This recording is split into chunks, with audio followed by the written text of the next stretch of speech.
Well, first of all, thank you for the introduction. I am here to seek Danish citizenship after last week's election. So I am sure you'll have some questions for me. What I want to give is a different perspective of the United States, one from the bottom up.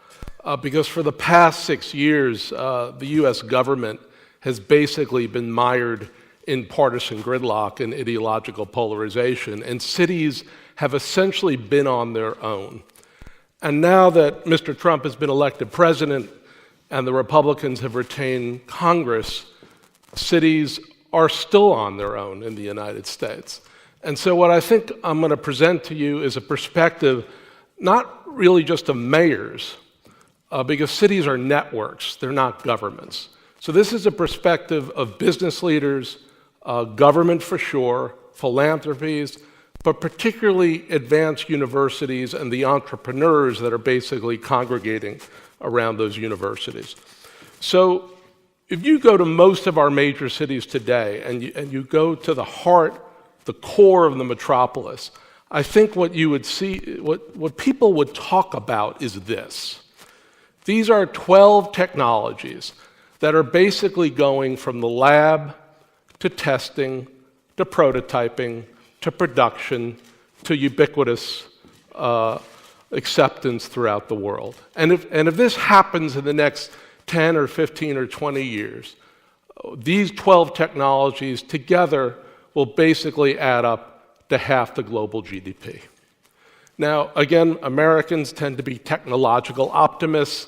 My friends in Europe basically tell me we're not going to have autonomous vehicles in Europe. It's just too crowded. In the United States, we think this is coming, right? And it's not just the technologies that are coming, but all the wraparound services to these technologies. The legal, the accounting, the policy, the insurance, right?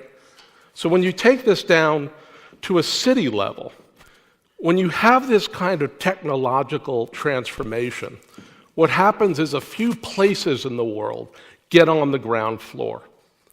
And they're the places that obviously have invented the technology or perhaps even deployed the technology, but they get the full knock-on effect of the benefits. And those benefits last for decades. So Detroit got on the ground floor of auto, Silicon Valley, ground floor of semiconductors, and now on the ground floor of just about everything, right? And essentially what's happening in the US, partly because cities have been left on their own in an almost Darwinian kind of struggle, is cities are basically trying to figure out, okay, if those are the 12 technologies, which are the ones that we're going to be at the vanguard of? So we haven't quite decided yet. I mean, this is a competition now, but here we think are the characteristics. You've got to have stellar research institutions. They may be universities. In the United States, they might actually be military facilities or energy labs. The United States spends about $160 billion a year. Whether Donald Trump is president or Donald Trump is not president, that's what we spend every year, essentially on basic science. Because the US federal government is a health insurance company with an army. So we spend a lot of money on health and we spend a lot of money on military. Then there's the ecosystem that gravitates around these advanced institutions, right? Companies, large, small, entrepreneurs, intermediaries, incubators, accelerators, investors. Then there's the culture of collaboration within these places. The talent, the workers, not just the PhDs from Stanford, but workers with technical skills that are occupying the companies. Risk capital. Some of that risk capital actually comes from philanthropy. As I'll talk about, if you go to a place like Pittsburgh, the big money is coming from philanthropy into universities and into this ecosystem. And finally, quality of place. What's happening in the United States is the spatial geography of innovation is shifting. It's shifting because the millennials and other talented workers are demanding places where they can live, work, and play. That's where the cycling comes in, right? But what's happening is we're also shifting from a closed network, a closed economy, to an open economy. And when you move to an open economy, and companies innovate through networks of researchers, what you want is proximity, what you want is density, what you want is authenticity. So in the upper left is Boston Seaport, on the upper right is Atlanta, Georgia Tech, Tech Square, Pittsburgh's on your bottom right, Seattle's on your bottom left. The innovation economy in the United States used to be in suburban research parks, right? If you wanted to find innovation, you would go to a downtown, get in a car, and drive 20 miles. It's right now smack in the core, because that's where our major private universities are, and that's where many of our company R&D hubs are going.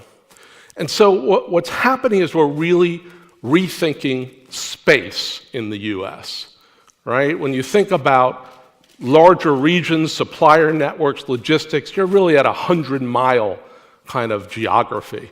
When you think of labor markets or housing markets or commuter sheds, you're at a 40-mile distance. This is US, big country, right? But when you think about knowledge sharing, and you think about the seamless exchange of ideas, right? And the way in which we invent today across clusters, not within clusters, you're talking about 1 square mile. And then within that 1 square mile, if you're talking about software, if you're talking about R&D labs, you're talking about walking distance. That's what's happening in the innovation economy today.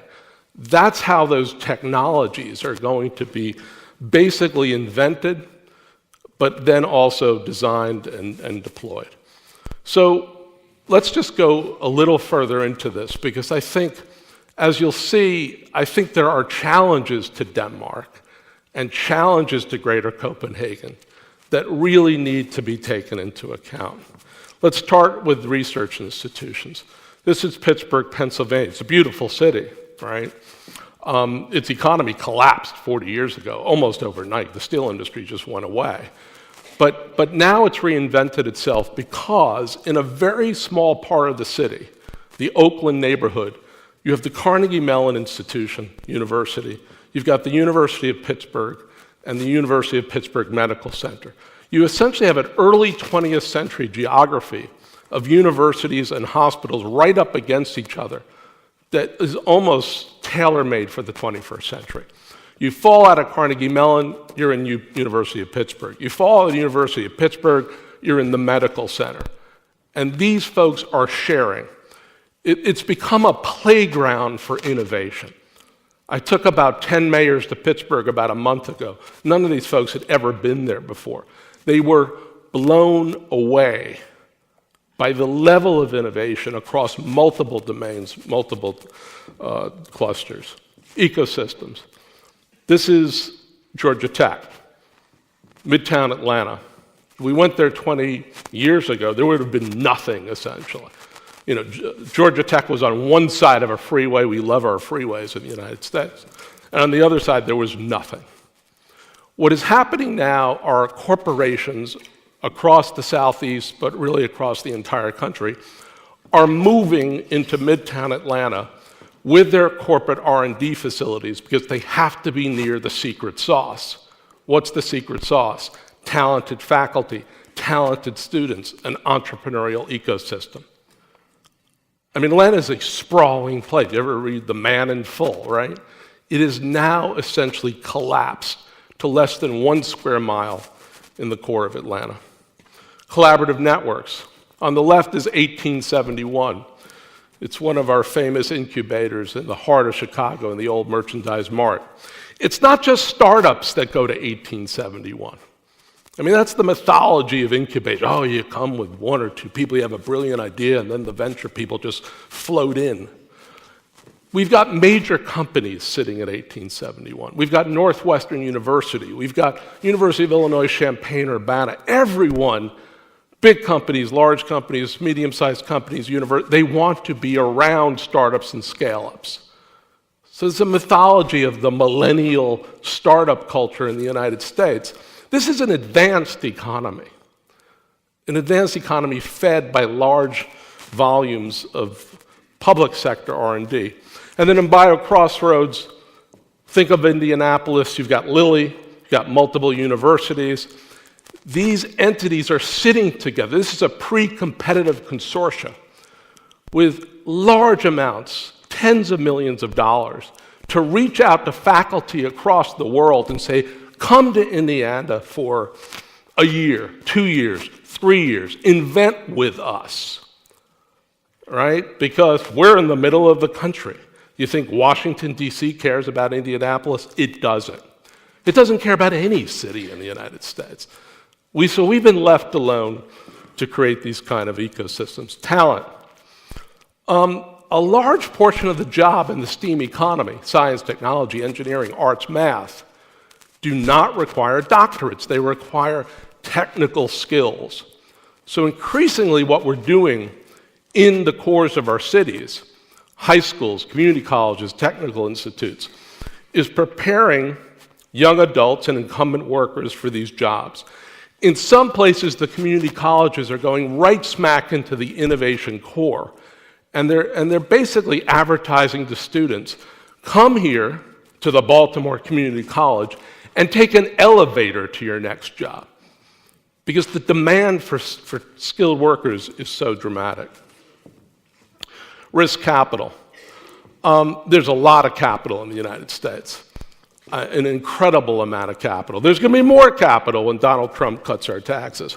And that capital flows into risk, right? Mass Challenge is one example of Boston, which is already overflowing with innovation, basically sending out a signal to the world, come here with your best ideas. We will mentor you, we will fund you, we will house you, we will feed you, right? And maybe you'll go back to India or Israel or somewhere else. But the fact that you'll be connected to our ecosystem was what we care about. And then in Newark, the CEO of a firm that was ultimately purchased by a large tech company just put $50 million down for his own venture fund for Newark startups. So, the national government can sort of drift away, but capital, philanthropic, innovative market exists. Global. This is really important. This is Portland, Oregon. They stole your brand. We build green cities. Portland doesn't build green cities, Copenhagen does. But Americans, love to plagiarize and we love to steal.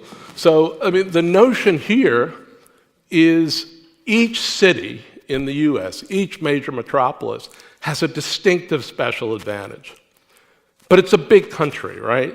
So you've got to basically do all these other things I talked about, build up that ecosystem, but then you have to brand, you have to market, you have to communicate, and you have to get out.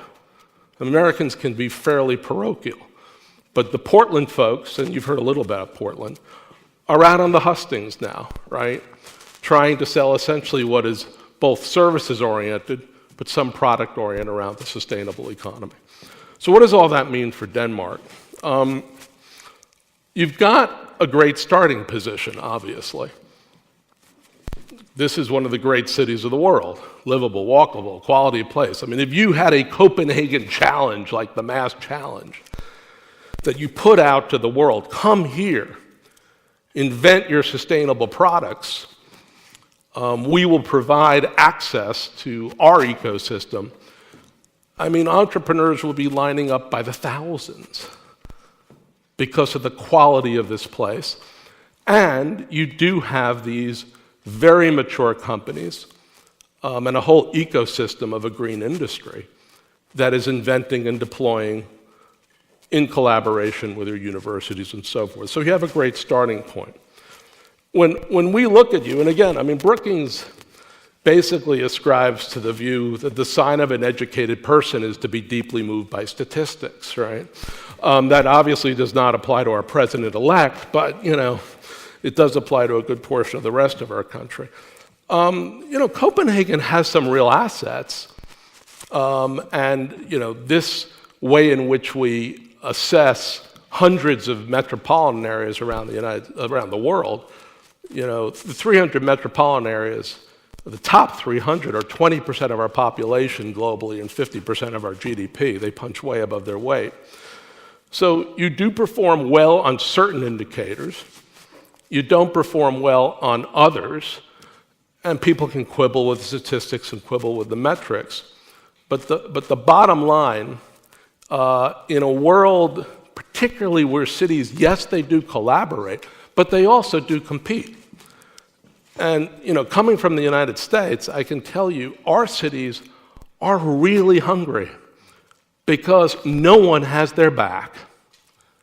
And if they don't grow their economies, and they don't grow their tax base, and they don't attract foreign investment, tough luck. All right? There is no safety net for cities in the United States. That makes for a lot of very hungry people. So what do? I mean, this would be our sort of just 5 kind of recommendations to think about as you go through the day.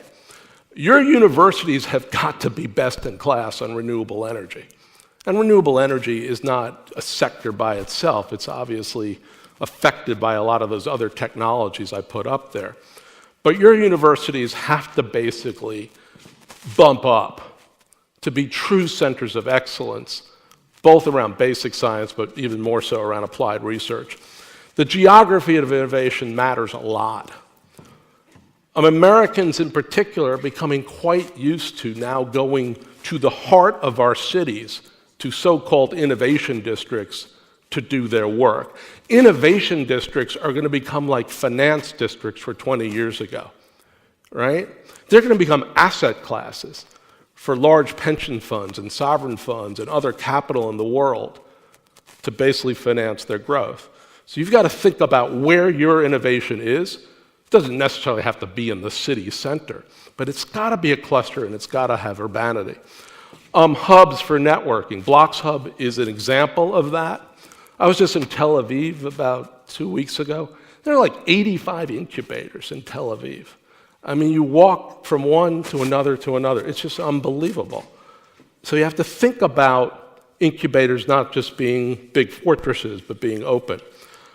Trading partners, we've already talked about trade. This is a trading nation. If I were you, I'm not sure I would only be in New York. I'd be looking to where urbanization is happening, at scale, fast. That's where Danish companies need to be. That's not the United States. And the final piece is exports and FDI. There's a lot to learn from the US as each of our cities essentially have adopted and designed and now are implementing trade strategies. So that's a different perspective from the perspective from Washington, D.C. But the fact of the matter is cities exist within countries, but they transcend nations. They transcend nations. So we'll all get through this Trump presidency. Take a breath. Take a breath. But the fact of the matter is, at the end of the day, cities will drive the United States forward. Thank you very much. Thank you very much, Bruce.